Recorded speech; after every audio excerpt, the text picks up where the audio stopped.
Hello and welcome back to Goswick Lane.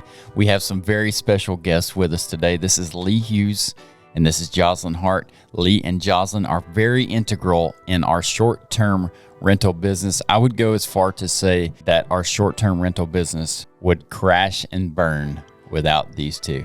Thank you guys for being here. It is wonderful to have you. Both of them are very I don't want to be here. It was nice of you to force us. It was nice. So I told them, I did give them a warning and said, hey, we're going to do a podcast. And Miss Lee, you thought it was just literally a podcast, right? I didn't know there was going to be video involved. Let's talk about short-term rentals. That's what we're here for. Lee is actually in from Maine. Can you tell us a little bit about yourself and what you do for yourself personally and what you do for our short-term rental business? Sure. I'm a retired newspaper magazine publisher, and I had a short-term rental business myself with just one property. And I have been consulting for the past 8 years or so, and that's how I met you. I live in a van half the time. That's what I think that's awesome. Yeah, so I travel around the country. We see a lot of rock and roll and meet a lot of people and spend a lot of time at various state parks and Army Corps of Engineer parks and spend a lot of time outside. That's awesome. What's your favorite band? Well, my husband would divorce me if I didn't say Tedeschi Trucks. Okay, Tedeschi Trucks. If you know who that is, give us a thumbs up. Tedeschi Trucks. Jocelyn is she's rolling her eyes over there. All right, these ladies love this. Jocelyn has been our cleaning manager for about a month now and is taking some other responsibilities along with that. Jocelyn, tell us a little bit about yourself, family, if you want to, and what you do for the short-term rental business. I'm a mom of 4 kids, and I wear a lot of hats, and now I help Shane and Lee with the cleaning, and I just oversee all the people and make sure all the rentals get cleaned. Okay, so anytime we have a turnover, Jocelyn's either cleaning it or making sure that it gets cleaned. We have a list of cleaners that it goes out to. People say, okay, I got that one, and then she makes sure that the job is done. You've been managing, basically, you and I started out October. Where did the initial meeting, what was our goal? What did we talk about? What were we trying to accomplish? At first, we wanted to set up the channel manager, hospitable. So we spent a lot of time doing that early on. Okay. And then once we got that moving, that's when I started handling all the guest communications, which I'm still doing.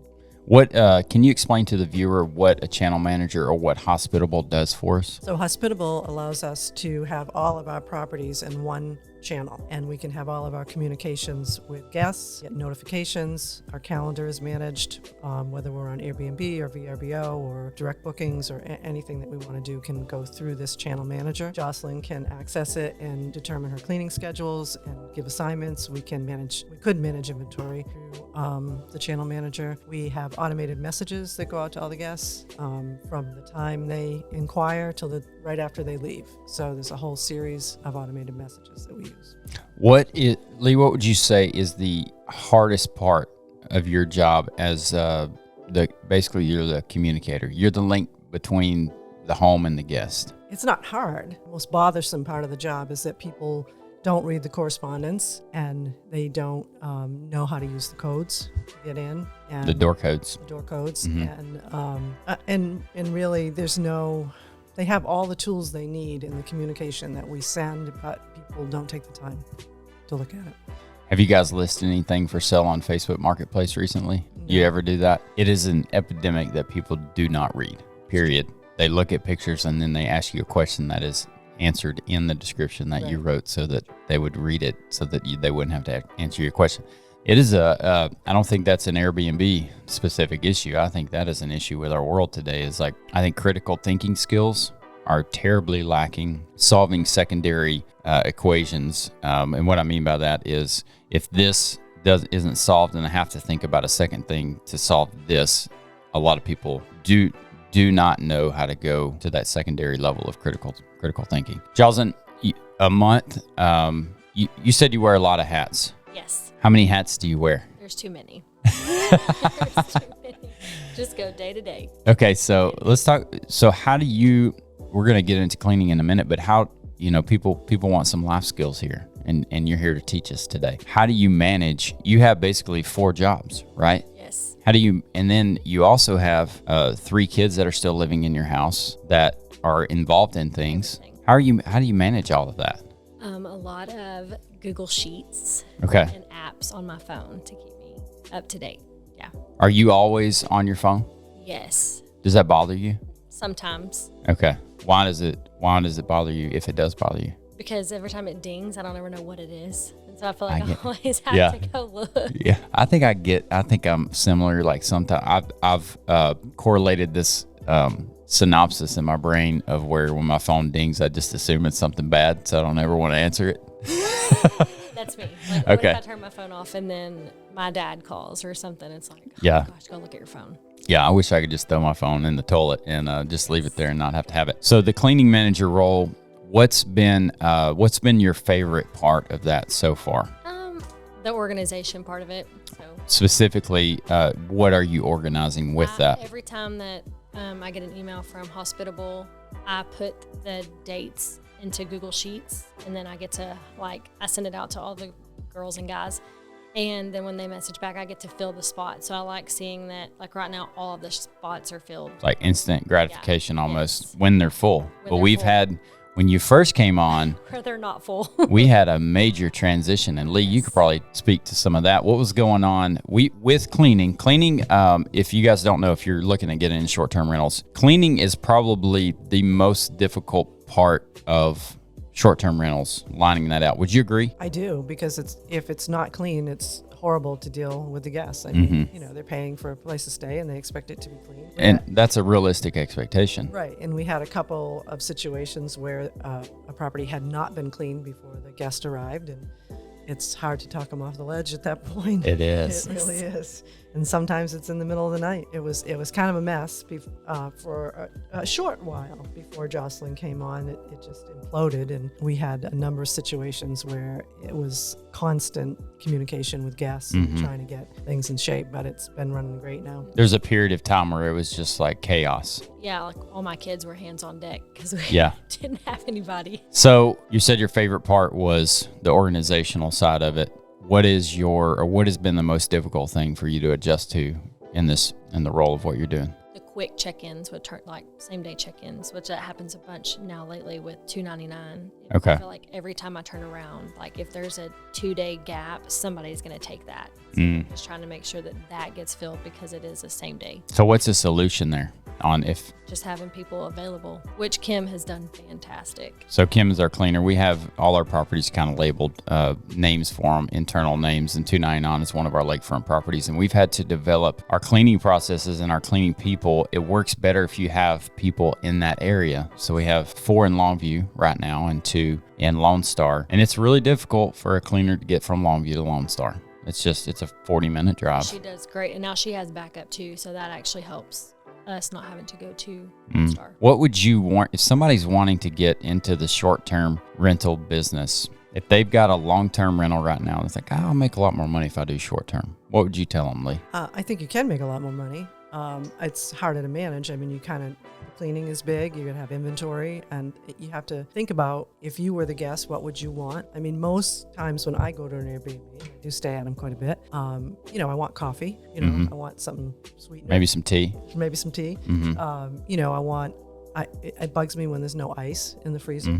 So just different, obviously I want it to be clean. I want towels, things like that. I mean, I bring my own shampoo and stuff, but a lot of people want shampoo and soap, and I want good internet. Because when I stay at an Airbnb, I'm working.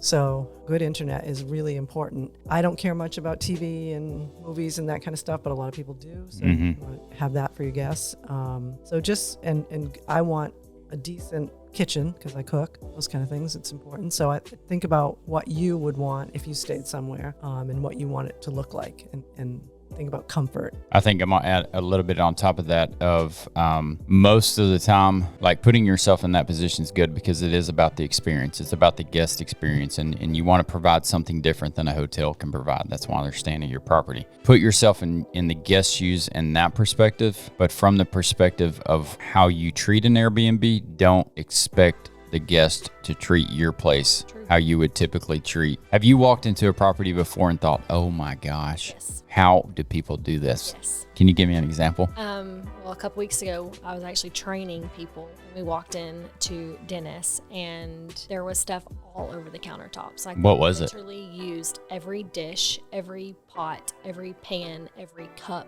you name it, it was used. And instead of washing them, they just left them on the counter with water in them. I was like, It's sorry like, guys, it's normally not like this, but welcome. yeah, this stuff happens. Or there was a guy stayed there for a few months, and it was my first one by myself. And I walk in, and they used one of Courtney's cute little decorative pieces as a flower pot. Oh gosh. And all the flowers had died, and there was nasty water inside. And I was like, oh, okay, let me clean this. But yeah, It's, you never know. You never know. And sometimes you walk in and it's fine. it's perfect. Yeah. Looks like nobody stayed there. What, how many cleanings have you done total so far or trained on? Would you say it's Probably close to 10. okay? So 10 of those 10, how many did you walk in and say, ooh, it's pretty rough? None that were just like rough, but Yeah. just weird. Like Okay. How one many with did you the walk in flower. with 2. weird? 2? Just Okay. 2. So 2 out of 10. That's not bad. So 80% of the guests are pretty considerate. They are. Would you say that's a pretty accurate number? I think so. I think mean, so. and I think if you give guests the tools to be considerate, like you leave a broom out, you Yes. leave cleaning wipes, those kinds of things, I think most people will tidy up. Yes. I think we missed on that for a while, and people would, use if they could get into a cleaning cabinet, they'd use 14 rolls of paper towels to clean something up because we didn't have, wipes or whatever available. So those are things that we're still learning. All right, lastly, we're going to end on this. Can you give the listeners, the viewers, one nugget that you would say, if you're going to do short-term rentals, here's one thing I've learned that I didn't expect to learn? It takes a lot of patience. That's more than a nugget. That's don't do this. People aren't thoughtful, basically. So, and you have to be patient because they really are the customer. So Have patience. If you're not into that, don't do it. What about Jocelyn? Is there a nugget? A lot of patience. Okay. A lot. Did you guys pray for patience before y'all got in this business with me? No, I didn't even know about it. I'm not a very patient person, so it takes a lot. You're really patient with our guests. You are I very am. patient. But the really cool part about it is usually I'm typing. right? Yes. I'm not face to face, so I can. You can roll your eyes and type at the same time. Yeah, and It's true. I can complain about them to you or to whatever while I'm still being nice. We really do care about the people that stay with us. It is overwhelming sometimes. People had asked me a year and a half ago when we got into this, or 2 years ago, whenever it was, is this a good business? I said, right at that point, you're making money hand over fist because the market was awesome. And we were kind of new to our local area market here. Now you really need to have a plan of action and execute that plan of action well to make money in the market that we're in right now. So if you've got long-term rentals that you're thinking about turning into short-term rentals, you need to really be careful about your thinking on that. I'm not saying don't do it, because you can make more money if you are in the top 10% of your market, but there's a point where you can lose a lot more money too. And just be careful. Don't jump into it without doing your research and talking to somebody that knows what they're doing. That's it for today. Y'all want to add anything else to end it? I'm good. Thank y'all. Thank you. I appreciate you guys, not for just being on the show, but for doing what you do. It's been a major help for our business, and just it's been awesome to have y'all on the team. Remember, love God, love others, and let your work reflect that. Hit the likes, share, subscribe buttons at the bottom if you're getting value from this, and we will catch you on the next one.